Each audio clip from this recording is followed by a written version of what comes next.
नमस्कार साथियों, T for teacher के यूट्यूब चैनल पर आप सभी का हार्दिक स्वागत है। आज के इस वीडियो में हम डिस्कस करेंगे सामान्य हिंदी के महत्वपूर्ण 15 प्रश्नों को और यह इसका 90वां भाग है। तो चलिए आज के इस वीडियो को शुरू करते हैं। वीडियो शुरू करने से पहले आपसे रिक्वेस्ट है, यदि आपने इसके बाकी पार्ट नहीं देखे हैं तो प्ले लिस्ट में जाइए। हिंदी नाम से प्ले लिस्ट बनी हुई है, वहां जाकर आप इसके बाकी पार्ट देखिए और निश्चित रूप से अगर ये सारे पार्ट देख लेते हैं तो आप हिंदी में बहुत ही शानदार और अच्छा स्कोर करेंगे, इतना मैं आपको बता सकता हूँ। क्वेश्चन नंबर एक है आ बेल मुझे मार। आ बेल मुझे मार कहावत का अर्थ है। ऑप्शन देखते हैं। बैठे बिठाए आफत मोल लेना। ऑप्शन बी है कठिन कार्य करना। ऑप्शन सी बेल को हल में जोतना। ऑप्शन डी बेल द्वारा मार गिराना। तो आ बेल मुझे मार इस कहावत का जो सही अर्थ होगा वो होगा बैठे बिठाए आफत मोल लेना। सही आंसर आपका ऑप्शन ए रहेगा। क्लियर। क्वेश्चन नंबर 2, ईश्वर तुम्हें सफलता प्रदान करे। क्या कह रहा है वाक्य? वाक्य हमें दे रखा है ईश्वर तुम्हें सफलता प्रदान करे। यह वाक्य कैसा वाक्य है? संकेतवाचक है, विधानवाचक है, इच्छावाचक वाक्य है या फिर विस्मयवाचक वाक्य है? तो जो वाक्य हमें दे रखा है ईश्वर तुम्हें सफलता प्रदान करे, यह इच्छावाचक वाक्य हो जाएगा। तो क्वेश्चन नंबर 2 का सही उत्तर जो होगा वो आपका ऑप्शन सी इच्छावाचक वाक्य एकदम राइट आंसर रहेगा। आगे बढ़ते हैं क्वेश्चन नंबर 3 की ओर। क्वेश्चन नंबर 3 है यदि अंश शब्द का अर्थ है हिस्सा। इस अंश शब्द का अर्थ दे रखा है हिस्सा, तो इस अंश शब्द का अर्थ हमसे पूछा है। इस अंश शब्द का अर्थ क्या होगा? समाज होगा, वंश होगा, बुरा होगा या कंधा होगा? तो जो शब्द हमें दे रखा है अंश, इसका अर्थ बता रखा है हिस्सा, तो इस अंश शब्द का जो अर्थ होगा वो होगा कंधा। तो कंधा कौन से ऑप्शन में आपको दिख रहा है? तो कंधा शब्द आपको ऑप्शन डी में दिख रहा है, इसलिए क्वेश्चन नंबर 3 का सही आंसर ऑप्शन डी हो जाएगा। राइट। प्रश्न संख्या 4। प्रश्न नंबर 4 है आदित्य शब्द का अर्थ है। आदित्य शब्द का अर्थ क्या होगा? सूर्य होगा, प्रारंभ होगा, अंधकार होगा या पहाड़ होगा? तो जो शब्द है आदित्य, इसका अर्थ होता है सूर्य। हमारा सही आंसर ऑप्शन ए सूर्य बिल्कुल सही आंसर रहेगा। Next question, question number 5। चपल शब्द का उचित विलोम शब्द है। चपल शब्द का उचित विलोम शब्द क्या होगा? महान, गंभीर, स्थावर या अचल? तो चपल शब्द का उचित विलोम शब्द हो जाएगा गंभीर, अर्थात बी ऑप्शन हमारे इस प्रश्न का एकदम से आंसर रहेगा। राइट। Question number 6। साखी शब्द का तत्सम रूप है। साखी शब्द का तत्सम रूप पूछा है, क्या होगा? सखी होगा, शाखा होगा, राखी होगा या साक्षी होगा? तो साखी शब्द का तत्सम रूप जो होता है वो होता है साक्षी, अर्थात डी विकल्प हमारे इस प्रश्न का एकदम से आंसर हो जाएगा। राइट। Question number 7। कन्यादान। कन्यादान शब्द में कौन सा समास है? हमें शब्द दे रखा है कन्यादान और हमसे पूछा है कि इस कन्यादान शब्द में कौन सा समास होगा।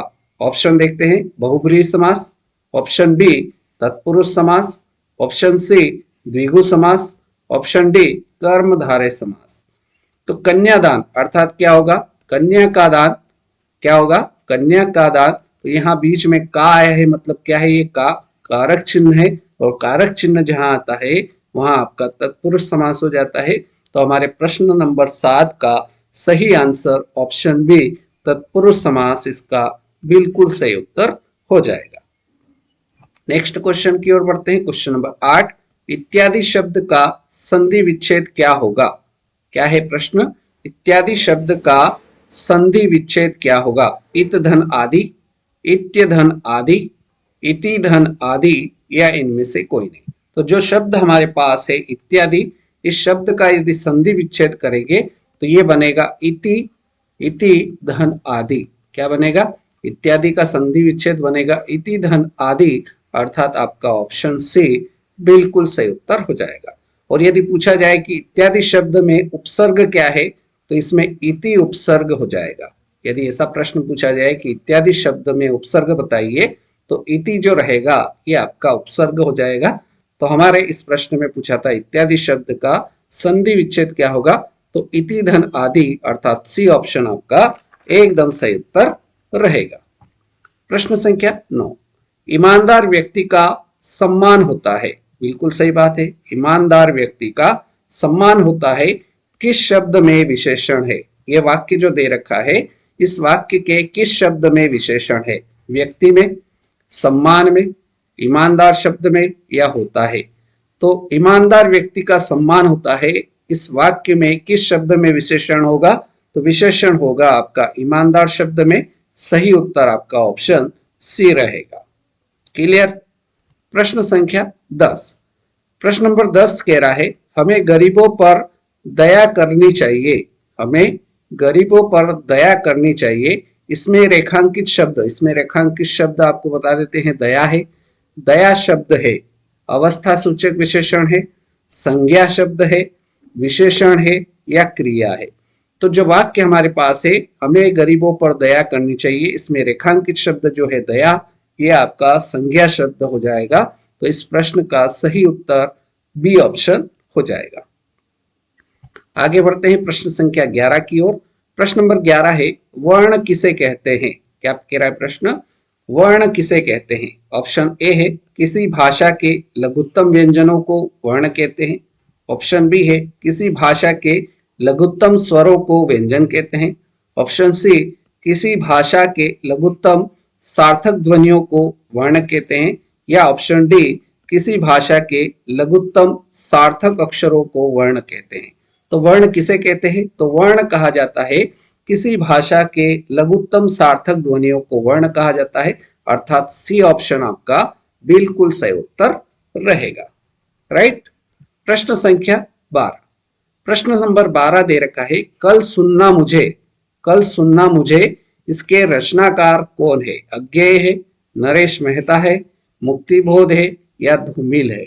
तो कल सुनना मुझे इसके रचनाकार धूमिल है। सही आंसर आपका ऑप्शन डी हो जाएगा। प्रश्न संख्या 13, आत्मविश्वासी व्यक्ति कर्तव्य पालन से कभी खालिस्तान नहीं होता। क्या कह रहा है वाक्य, आत्मविश्वासी व्यक्ति कर्तव्य पालन से कभी खालिस्तान नहीं होता। उचित शब्द का चयन करना है। इन चारों विकल्प में से कौन सा शब्द इस रिक्त स्थान में आएगा, तो वो हमें बताना है। तो आत्मविश्वासी व्यक्ति कर्तव्य पालन से कभी दूर नहीं होता है, निकट नहीं होता है, सम्मुख नहीं होता है या विमुख नहीं होता है। तो इसमें कौन सा आंसर सही रहेगा, तो हमें बताना है कि आत्मविश्वासी व्यक्ति कर्तव्य पालन से कभी विमुख नहीं होता है। इसलिए इसमें सही आंसर जो रहेगा वो रहेगा ऑप्शन डी, विमुख इसका बिल्कुल से आंसर हो जाएगा, अर्थात डी ऑप्शन आपका बिल्कुल राइट आंसर रहेगा।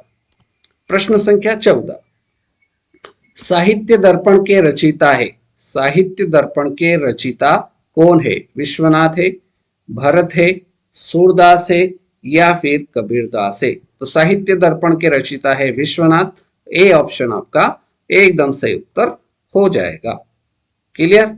और अब आ रही है आज के इस वीडियो के अंतिम प्रश्न, प्रश्न संख्या 15 की। प्रश्न नंबर 15 दे रखा है व्याकरण की दृष्टि में प्रेम शब्द क्या है। व्याकरण की दृष्टि में प्रेम शब्द क्या है। भाववाचक संज्ञा शब्द है, विशेषण शब्द है, क्रिया शब्द है या अव्यय शब्द है। तो व्याकरण की दृष्टि में प्रेम शब्द जो है ये आपका भाववाचक संज्ञा शब्द है। इसलिए इस प्रश्न का राइट आंसर ऑप्शन ए, भाववाचक संज्ञा एकदम सही उत्तर हो जाएगा। क्लियर। तो इस प्रकार से आज के इस वीडियो में हमने सामान्य हिंदी के 15 महत्वपूर्ण वस्तुनिष्ठ प्रश्नों को हल किया। उम्मीद करता हूँ सारे प्रश्न आपको समझ में आए होंगे। आज के इस वीडियो में फिलहाल इतना ही। और यदि वीडियो अच्छा लगा हो तो वीडियो को लाइक करें, अपने दोस्तों को शेयर करें और चैनल पर नए हो तो चैनल को सब्सक्राइब कर लें, ताकि इस प्रकार के नए वीडियो आपको मिल सके और आप हिंदी की और बाकी विषयों की बहुत ही शानदार और अच्छी तैयारी कर सके। तो आज की इस वीडियो में इतना ही। अगले वीडियो में फिर मुलाकात करेंगे नए प्रश्नों के साथ। तब तक के लिए जय हिंद, जय भारत, वंदे मातरम। Thank you.